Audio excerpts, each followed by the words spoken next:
Welcome to Book Notes. Today's book is Moneyball, The Art of Winning an Unfair Game, is a non-fiction book by Michael Lewis, published in 2003. It tells the story of Billy Beane, the general manager of the Oakland Athletics, a Major League Baseball team with one of the lowest budgets.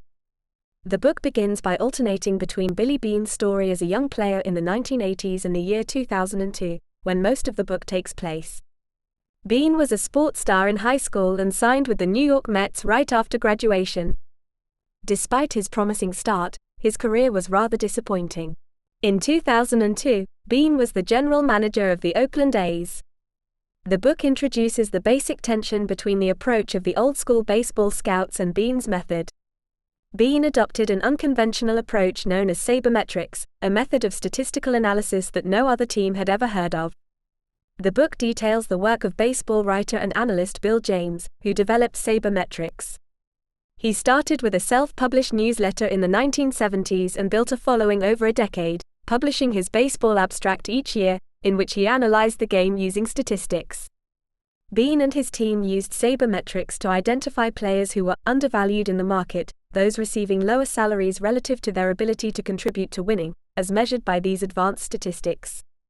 This approach allowed the Athletics, with a budget of $44 million for player salaries, to compete with larger market teams like the New York Yankees, whose payroll exceeded $125 million that season.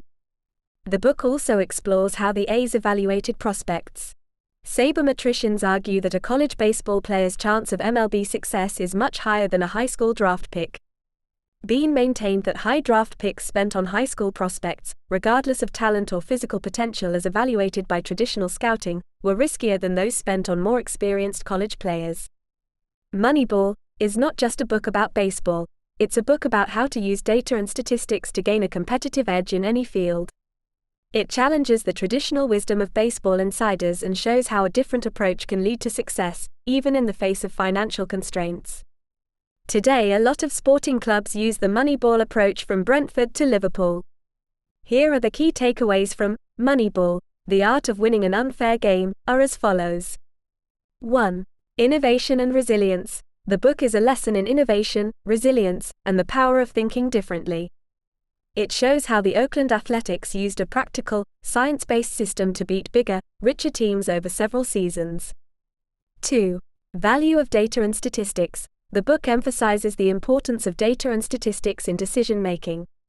The Athletics didn't let anything get in the way of the stats that they felt were important, not their own opinions, gut feels, personal bias or lucky hunches. 3. Sabermetrics. The book introduces the concept of sabermetrics, a method of statistical analysis applied to baseball. This method was used by the Athletics to identify undervalued players and gain a competitive edge. 4. Challenging traditional wisdom. The book challenges the traditional wisdom of baseball insiders. It shows how a different approach can lead to success, even in the face of financial constraints. 5. Democratization of information. The book explores the theme of the democratization of information causing a flattening of hierarchies. 6. Capitalism and efficiency. The book also touches on the theme of the ruthless drive for efficiency that capitalism demands. 7. Changing the rules to win an unfair game. Sometimes the best way to win an unfair game is to change the rules. This is exemplified by the Athletics' approach to building a competitive team despite their financial constraints. That was a summary of Moneyball by Michael Lewis. Thank you for listening to Book Notes. Please follow us on all our social media. The links are in the description of each video.